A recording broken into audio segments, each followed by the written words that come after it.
In the fall of every year at Nettleton High School, Friday night means one thing: football. Raider pride, we got some.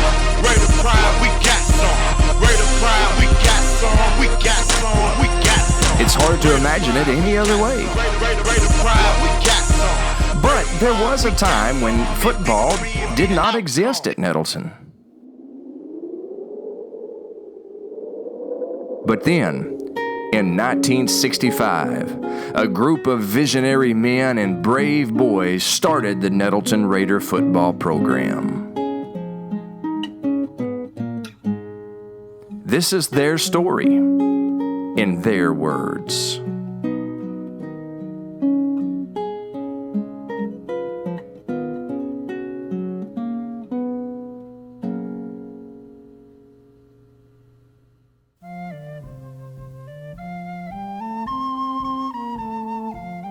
I was a little bit disappointed because when I was a kid growing up in Tennessee, I played Little League football from 3rd grade to 6th grade before we moved here. So when I came here and they didn't have football, I was upset. I went home when I found out they didn't have football, and I said, I can't believe we moved to this godforsaken place. What are y'all trying to do to me? And so my mom and dad, they said, well, you know, you just can learn to play basketball. Before we got the football team, the main thing that occupied our time was a thing called field smear. I don't know if they still do that or not, but it's basically you get the ball and everybody tries to tackle you.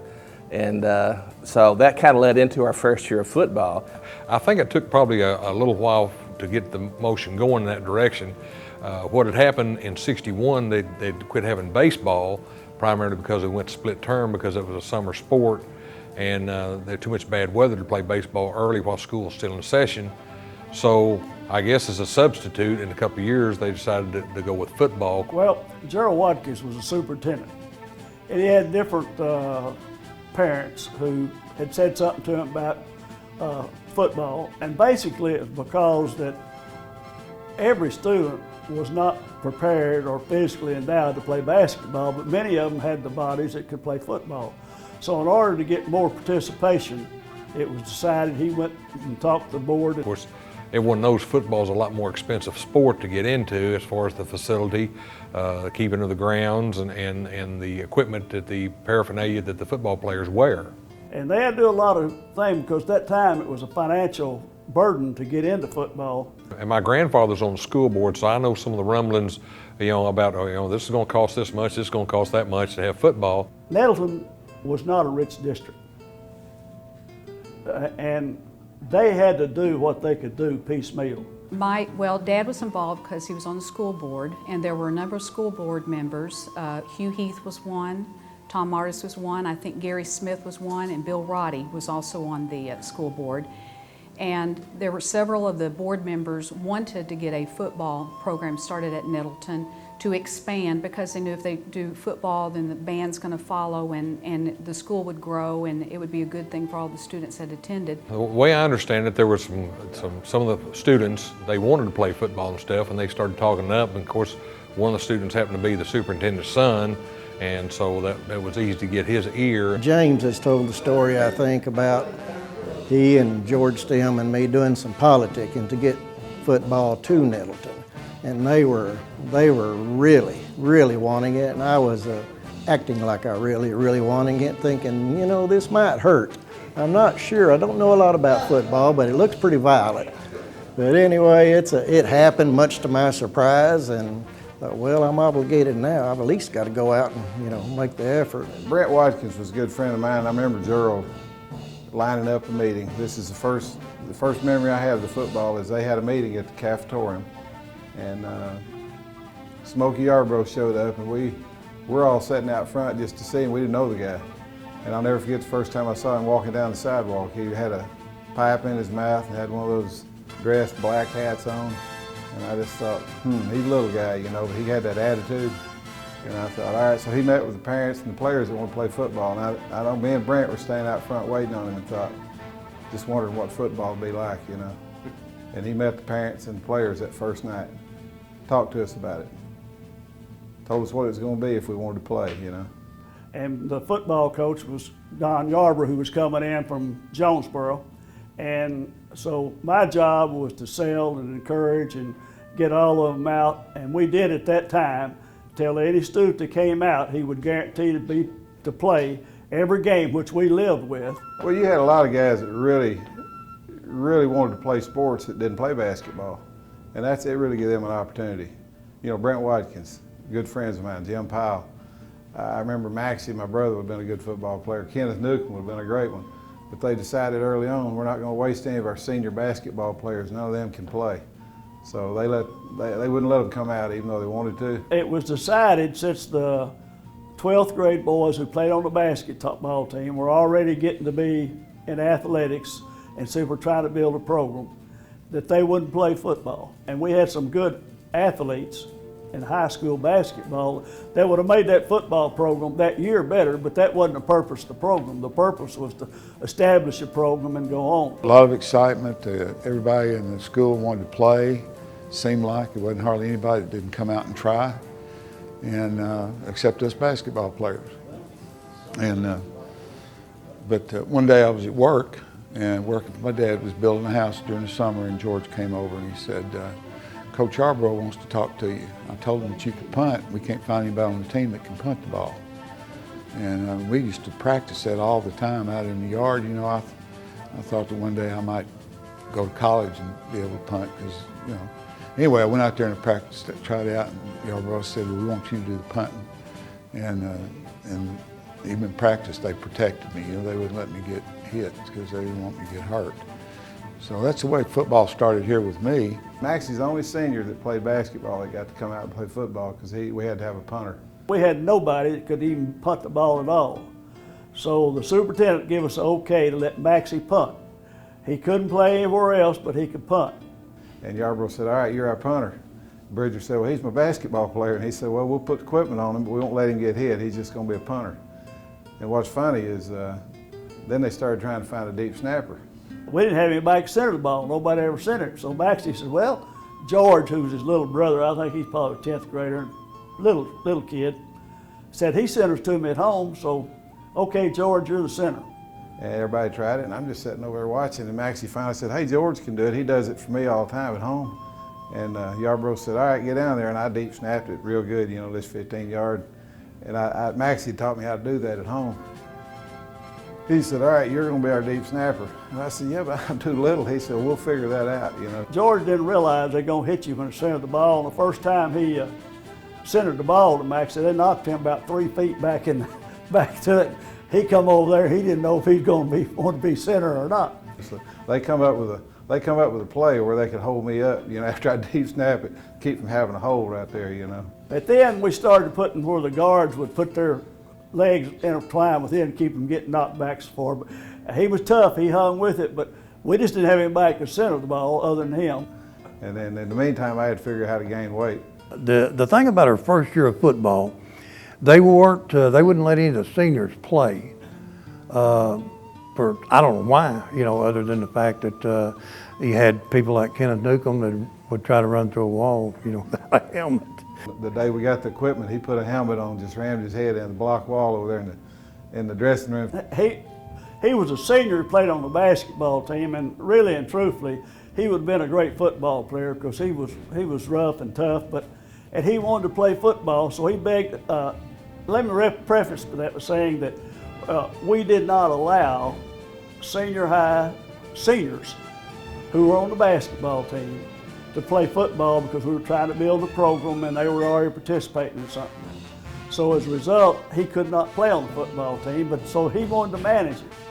And we give him the helmets the first day, and of course he just thought if you had that helmet on, you struck him. We're all standing there and we hear a real crack. He runs in the wall as hard as he can. Of course it knocks him down, about knocks him out, but he was tested. He thought if you had a helmet on, you was indispensable. Something my grandson said to me a couple of months ago when I was talking to him about coming out and that we were going to have a little bit of a celebration of the 50-year anniversary of our first football team. He said, Papa, did y'all wear leather helmets then? We'd never lifted weights. We'd never had a weight program. We just played basketball. And back then, you really didn't have a weight program. I think I made their first bench press we ever had for football. I built it because my dad's a carpenter, and I built a wooden bench press and brought it down here, and we used it for, that was our weight program when I was in the 10th grade. One thing that sold me on football in school, it really alleviated a lot of bullying. We had a lot, at that time, we had kids who kind of thought they were tough and they bullied around. And you'd be surprised when they got that equipment on, they wasn't near the bully they thought they were. And a lot of those kids who thought they were something turned out not to be. And it really helped the bullying situation on campus. I thought it was great. You know, I always liked football. That was one of my favorite sports. But I thought football would be great for Nettleton. Oh, we were excited. You know, we got to talking, we'd get together, so we're going to have football, and somebody say, well, how do you play? Well, I don't know. I guess they'll show us that, you know, but it sounds like it's going to be fun.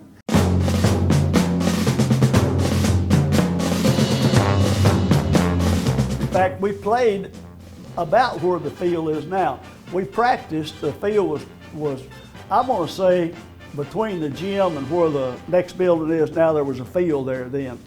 And that's where we practiced. It was comical to a certain extent. Now, you're talking about a bunch that most of them had never seen a football game. We didn't know anything. We didn't have those skills. We didn't have Pee Wee football and junior high football leading into our senior year. We had some seniors. It was the first time I never played football. I personally had never watched a football game before our initial year of football, and didn't know the difference between a running back, quarterback, lineman, nothing. I guess the most exciting time and one of the funniest times when they first got their equipment. If you can imagine, 30-something boys, I guess, probably around there. First time they'd ever seen, they didn't know where the pads went. It was very comical and quite enlightening. And first time we went out on the field, we had to send them back in and rework some of the pads and all that. First time I put my pads in, I had them pointed the wrong way, like killed me. You know, we were just totally new. How you did first practice. We all come out to practice, we don't know what we're doing. It's football, you know, nobody's ever done it. And it was a trying year. He says, all right, you guys get lined up, and we're going to pick them up, and we're going to dive out there on the ground on our bellies, you know, hands and feet up in the air. And everybody just kind of looked at him like, what are you talking about? Anyway, we all pick them up, and he blew the whistle, and we all just kind of laid down. He said, no. He said, let me show you. And this guy, we thought he was old, but he's probably about, I guess he wasn't even 40 when he came here. But anyway, he showed us. He picked him up, and he just dived out through there with his hands and feet up in there, landed on his chest, and got up and said, that's what I'm talking about. I mean, he didn't knock the breath out of him or anything, so we kind of got the point. But he did it by demonstration, everything. He had to show us because we didn't know anything. Nobody knew a thing about football. We didn't have the basics of tackling, blocking, running the ball, so it was all new to us. We didn't even know the basics of how to get warmed up. When he had us do things like diving on the ground, you know, we didn't know what that meant. We tried to let ourselves down easy. He had to teach us, you got to kind of beat yourself up and get used to the pounding and the beating. So he taught us that. And another thing he told us we'd never heard of, he said, we're going to have 30-second fits. That means when I don't blow the whistle, you find somebody and you tear into them. Y'all don't stop roughing each other up. I mean, like fighting till the whistle blows. So anyway, he didn't blow the whistle after a play we thought was dead. So people like me, I was a little 10th grader again, so I picked out a buddy of mine, Mike Payton. We said, hey, when this happens, me and you'll just kind of act like we're really going at it. So what's funny is one day he had a 30-second fit, and I saw Mike Payton, so I jumped on his back. Well, it turned out it was Dub Newell. I messed up. Dub weighed about 270. He turned around and saw what I was doing. He started slapping me around, pounding me on the ground, you know. But anyway, we just figured out how to get by. I can remember a little incident that happened was that at that time I was still in pretty good shape and could run, and I was fast as any boy we had at school probably, but anyway, he couldn't get anybody to simulate, so he had me put shoulder pads and a helmet on and play quarterback. Bridger told Arbor one day, let me go put my suit on. He went and suited up, put on the pads. I don't know if he'd ever played football, but he thought he knew what to do. And I could throw the ball a little bit, so we're out there and, you know, I'm doing pretty good. He got out there going to run the offense, and I remember Dub Newell and some of those guys that was on defense said, so we need to hit him or not? And he said, don't worry about it. he got a little bit upset, and I remember he told him, said, we got to get the quarterback. Needless to say, the next play, one of them hit me. From then on, his hands off. So the first time he took a lick, from then on, Coach Bridge, he had Yarborough blowing the whistle anytime anybody got close to him. Dub couldn't wait to zero in on him once, you know. I believe it was Dub, but I don't know. And let me tell you something. That was the greatest thing that happened the whole practice. Boy, they got down thrilled about that. But I said, last lick. He really tried to help Yarborough. We didn't have enough talent, people that really understood. And I think Bridger just had seen a lot of it. I don't know if he ever played any. So suiting up and trying, I respected that when he suited up and tried to show the defense how to might run a scout offense. So I do remember him doing that. He tried to help Bridger every way he could. But he went a step too far that day. I think he backed off a little after that. We were tough guys, though. We had some tough cats on that first team. You know, Wayne Dorton, Dud Newell, Maxie Stem, George, James Clayton. I mean, that's pretty tough guys that had a lot of talent. But I was on the chain game. Paul Vitato, Mike Tyson, and I were basketball players. So they gave us, we got in the game free, and we got to, so I was on the field and I saw some of the brutal hits that the guys took, and I could see Dorton coming around the corner. I was praying to the Lord that he stayed on the field and didn't come over toward where we was at, because some of the football players primarily said that whenever they was at practice, whenever they was doing a sweep and they saw Dub, they knew that Dorton was behind him, and they didn't want any part of it. But they, you know, of course, Smokey, he would chew them up if they didn't stand there, and because he said, you've got to take it now to teach these boys what it's going to be like in the game, because them guys aren't going to run away. Basically, one thing that they had to learn was that because you went out there and tried to hit that guy as hard as you could, you know, they've been participating in basketball where it's kind of a finesse game. And it took a while to learn. It didn't take many licks on the other side to learn that you hit the first lick. And I think that was what they were dealing with at first, was the fact that it was a physical game and it was all right to be physical. Almost every other practice, some player would break out and get ready to run, all of a sudden he'd fall over, because the guys wasn't used to wearing spikes, you know, we used to wearing tennis shoes. Well, them old spikes back in, they would grab the turf. Well, they would fall over, and Smokey would go over and he'd pick up a twig of grass and look and say, is that what tripped you?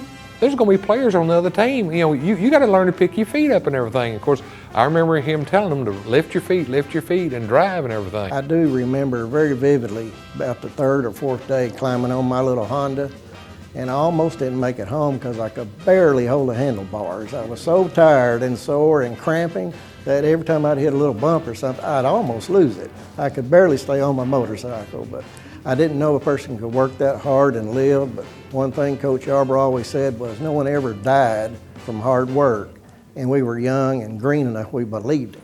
You know, that's not necessarily true, but anyway, it got us through. So.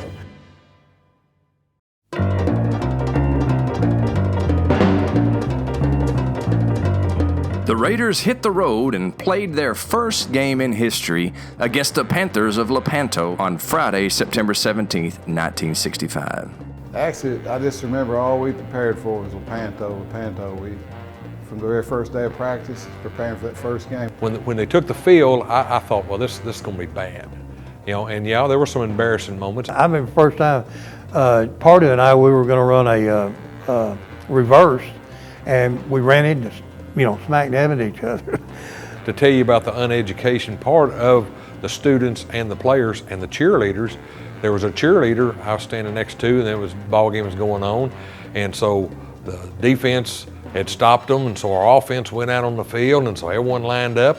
Well, we ended up fumbling the ball. Well, then here comes Jeff Couch and them back off the field, and Dub and everybody, and the cheerleader looked at me and said, them guys can't be tired, they just got on the field. She didn't understand the concept of offense and defense. The Raiders fell behind 7-0 after a special teams blunder led to a Lepanto score. The first game, I was a good deep snapper, and all the 3 years I did it, I never centered it over the punter's head except one time. That's the first time we ever did it live. We went to Lepanto that first game. I centered it over Max's head, and he had never been hit in practice because they didn't have him getting hit.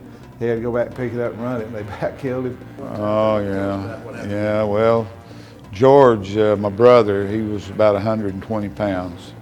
and he's playing center because he snapped the ball. He's a good snapper. He can snap it back there on a tight spiral, and he's really good at that. He snapped it back to me, but it went just, I even had to jump up because it went out of my reach, went over my head, so I had to turn. This is the first time this had happened.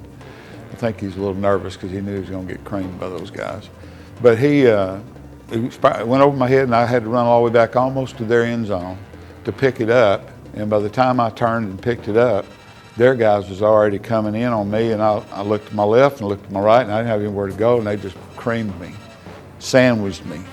I held on the ball, but it didn't matter. They got the ball, and He centered one on Maxie's head. And here come, Maxie finally get in the game. Boy, and they clobbered him. He come over that sideline looking for George, his little brother. Well, he was my big brother, so he was a senior and I was a little 10th grader. But I got over on the sideline, and I went over and I grabbed George and I shook him, and I slapped him upside the head on the helmet, and I said, man, don't ever do that again to me. They like to kill me out there. And he comes to the sidelines and slapped me in the head and said, what'd you do that for? And I said, I was scared, I was nervous. The Raiders came roaring back in the second quarter. Halfback Johnny Pardue scored the first touchdown in school history to cut the Lepanto lead to 7-6 going into halftime. We played better than I anticipated. The Raiders' defense held the Panthers scoreless in the third period, and the offense started the fourth quarter with a potentially game-winning drive. Unfortunately, rookie mistakes and some less than helpful officiating cost the Raiders a chance to go ahead. And we had a chance to win. We were driving for the winning score in the last part of the game. And we had no one who knew the rules enough to and I always kind of held it against officials because we run a play on fourth down. They had a 5-yard penalty. That 5-yard penalty would give us a first down. We only made about 4 yards on it, and so they said, you want the ball here, or they didn't say, if you take the penalty, you got a first. This kid didn't know. They give the ball over to them. And the time we got out there and tried to do they wouldn't let us change. No, your captain made this decision, and I don't think it was intentional on their part. But that was a thing that really stuck in my mind, that it might have turned that whole season around. The following Friday, the 0-1 Raiders traveled to Harrisburg, where they received a rude welcome from the Hornets. I remember one time in the beginning they would pull trick plays on us. These coaches knew that we were just starting a football program. And of course, Coach Arbor couldn't teach us everything. So there was one play at Harrisburg where they lined up, they had the ball, and they were lined up on the field with all their linemen on one side of the field and the quarterback and the center on the other side of the field. And we didn't know what to do. All our linemen lined up over with the other guys because we were supposed to, Coach Arbor said, you line up against these tackles and guards and everything. And all of a sudden they ran a play, center snapped the ball to the quarterback, and he just ran it down for a touchdown. Trick play, we didn't know what to do. We were standing around like, what in the world's going on? And before anybody could call a timeout, they had already run the touchdown. It was kind of sad. Harrisburg we didn't like. Harrisburg routed the Raiders 40-12, the most lopsided loss of the season. But the Raiders did manage to open up the offense some.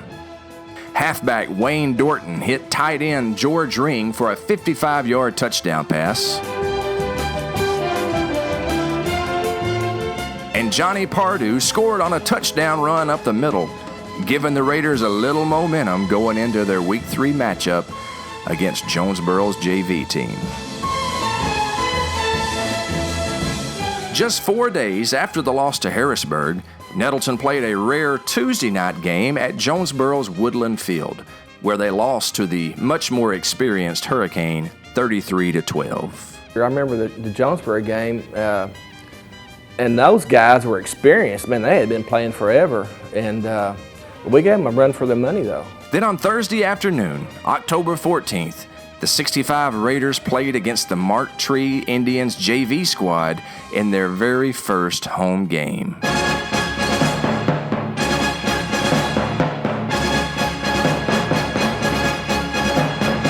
A big Nettleton crowd braved an icy cold wind to support the Raiders. Oh, yeah, we had a great turnout.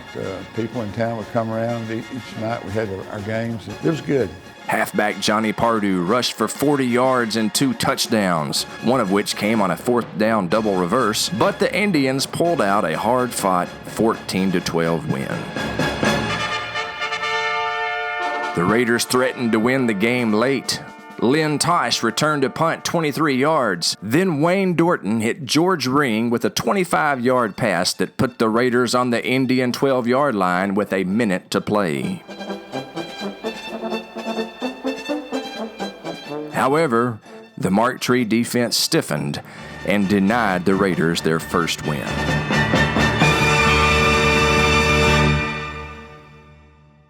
The Raiders ended their 65 season at home, once again facing the Jonesboro JV team, who had routed them earlier in the year.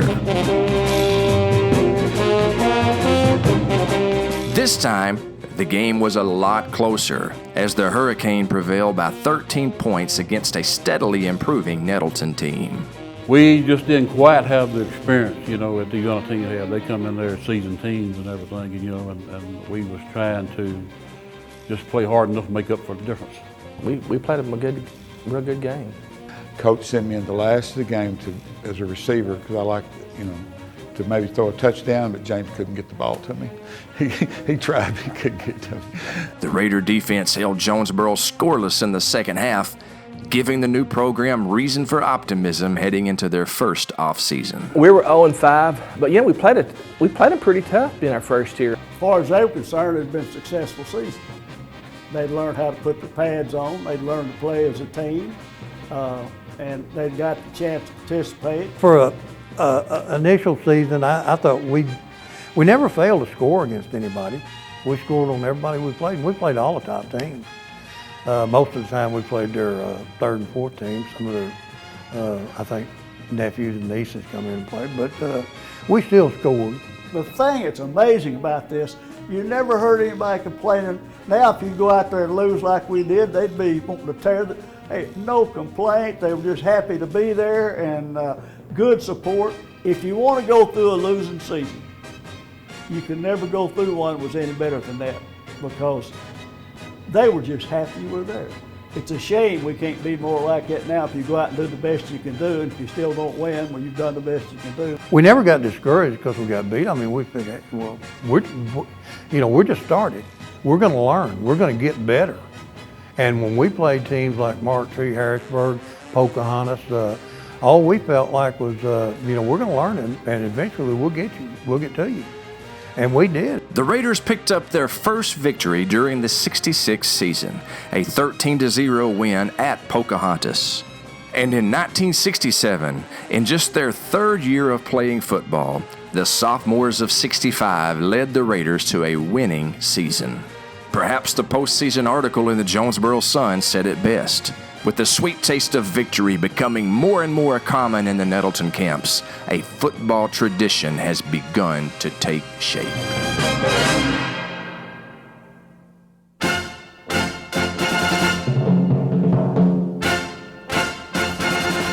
Well, they've all been said before, all the usual, great coach, great person, but looking back on it with the experience of almost a lifetime now, I knew it then, but at 15, anyone 25 years older and with some kind of position of authority, you think someone you're going to respect and do. But looking back, he was a very easy man to respect.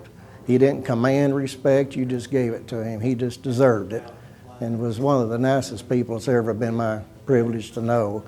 If he had any shortcomings, he might have been a little too nice to be a football coach. But luckily, whatever he lacked in the mean quotient, Coach Bridger made up for. So it balanced out really nicely. And of course, Coach Bridger's a very good sport about it. And he passed on a lot of knowledge, and he was really a good coach also. Well, he was a principled man, a good man. They called him Smokey. Why, I don't know, but that was his nickname. He's Smokey. He was Smokey. He was a man's man. I mean, he was straight as a string. I mean, you pull it tight, he was straight. Whatever he said was the way it went? Oh, I love Coach Arbor. He's became a dear person in my life, you know, because he followed me all the way through my career in college and talked to him all the time. And I still asked him for advice, you know. I mean, I'd ask him, and I thought he was, well, an exceptional person to take 70 kids that barely watched football and teach them the game of football in one season. You know, like I said out there before, you know, few things he forgot to tell us until game time, you know, and which way to go and stuff. But we picked that up pretty quick. He was a funny guy, had an attitude about him. He acted like a tough guy, just the nicest guy he could be. After I got to know him, after I got out of school, he's a tough guy back in school, you know. Coach Yarborough was a fantastic person. Really, I miss him. Oh, Coach Arbor was a real godly man, a Christian man. He taught good work ethic. He taught good practice, you know, kept everybody on their toes. And of course, if you didn't, he'd get in your face.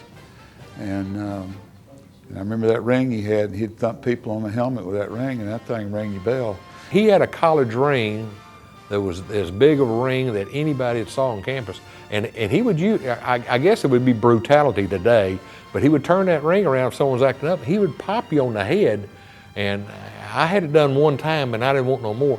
But the players with the helmets on, he would pop that and it would ring their ears. They didn't want no part of it. He was a rough, tough, raw bone guy. He'd turn that ring around if you was coming off the field and you'd done something really stupid. He'd turn that ring around and hit you in the helmet with it. You get in trouble for that nowadays. But Well, you know, I mainly remember Smokey Yarborough, our coach. He was just a tremendous guy, man. He was like a father figure to us. Tough, get in your face, spit out chewing tobacco all over you. When I go to practices and Smokey be chewing that tobacco and everything, you had to, if you didn't watch out, you ended up with freckles because he'd end up spitting all over you and everything by accident and everything. and he'd be chewing you out and grab your face mask, and he chewed tobacco, so he was spitting in your face the whole time he was hollering at you. Coach Yarborough, he was a great guy. And he was a good football coach. He was. I enjoyed playing for him. We wanted to play hard for him, and we did play hard for him. Yeah, Coach Arbor and Coach Bridger did a fantastic job. I mean, you take two, how does two coaches coach a football team? Well, you couldn't, if you asked a coach now to do that, they would laugh at you. And I'll say this, I feel good in helping, but nowhere do I want to take the credit for being Coach Yarborough did the coaching. I don't know how he kept his hair, what little hair he had left, and he had a lot of hair. That man was hairy. But he stayed after James Clayton all the time because James was his quarterback, and James was he kind of ran his own place sometimes. I did my own thing, and he just, we just butted heads. I mean, you can see in my senior annual where he told me, he said, dang your buttonhole, you ain't got nothing but sawdust between your ears. So that was his saying to me from the time that he arrived here to I graduated. Dang your buttonholes, Clayton. Yeah, I'll never forget, he used that all the time. I coached for 36 years, and a lot of things that I did really came from Coach Arbor. Instead of saying most of those kids, dang your buttonhole or daggum your butthole, I always said dang your butt.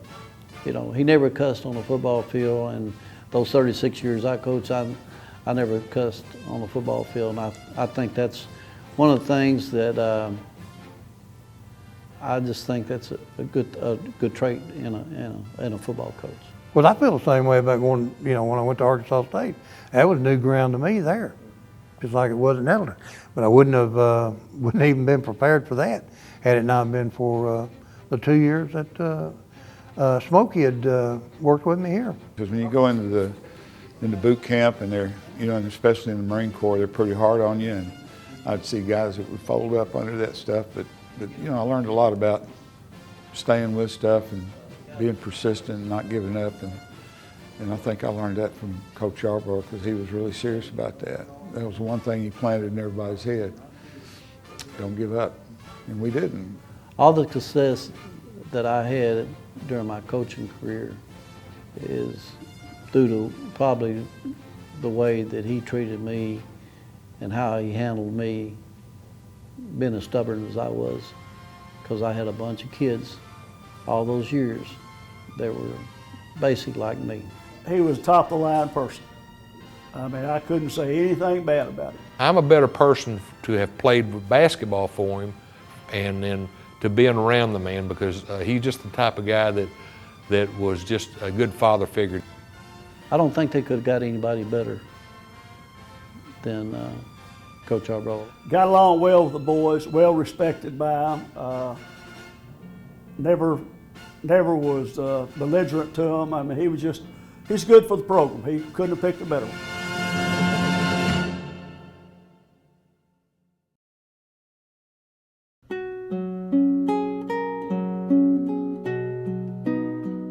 It's special. It really is. The fact that it was the first 3 teams here at Nettleton does make it special. It gives a little extra poignance when I think back on it. So I hate to say proud, but I am proud of it. You know, this program has really grown and through the years, and we were right there at the first of it. It showed that people from Nettleton did have a backbone, and they did have pride. As far as players and being on the field and our aggressiveness and play, I think we were respected. It was a great bunch of guys that we played for. We wanted to lay a good foundation for Nettleton, and I think we've done that. People respected everybody that went out on that first team here at Nettleton. Nettleton's got a great reputation, I think, around as being a tough. Nettleton tough. We stuck with them. Sure did. I don't think there was another team out there any tougher than what Nettleton was. I'm a firm believer that any extracurricular activity benefits a school. I think that to be successful, every student needs to feel like he belongs to something. And be it basketball, football, choir, band, whatever. Well, look at the lives it impacted here. I mean, so from the football, we got a band program. Because we got a football program started here at Nettleton, it gave me something to look forward to for the rest of my time at Nettleton. It was a big impact, big impact. The band, they started a band, and cheerleaders got to cheer at football games. Everything was new. And it's just like buying a new automobile or something. When it's new, you know, you just cherish it. And those are the memories that I'll have, you know, the rest of my life. I feel real good about it, and we owe a lot to Mr. Watkins and the board for doing it. And then we owe a lot to those young men who come out there the first time and started it. No, the biggest thing is I just think football's like most other sports. It creates a camaraderie that you wouldn't have without it. Because like there's a small group of basketball players back then, but this group right here, the ones that are still around, every one of these guys are like buddies. And that wouldn't happen if we hadn't had football. And you could see the camaraderie between them guys. Even though some of them guys hadn't seen each other in probably 50 years, they have a bond, a fellowship that no one can take away from them. Well, I was really honored to be on that team because there's a lot of good players on there. The bunch of boys that we played football with on the first team, they was all great guys and everything. You're talking about a country school that never played a lick of football. And then you start a football program in '65. And just the pride of being on that first football team, it just, to me, just starting that first year of football was just tremendous for Nettleton. Well, I think that was huge because Nettleton was just one of a lot of basketball schools. You know, after we got football, you had people like Valley View and West Side, Monette, and all these people we were always just competitive with, Bay, in basketball.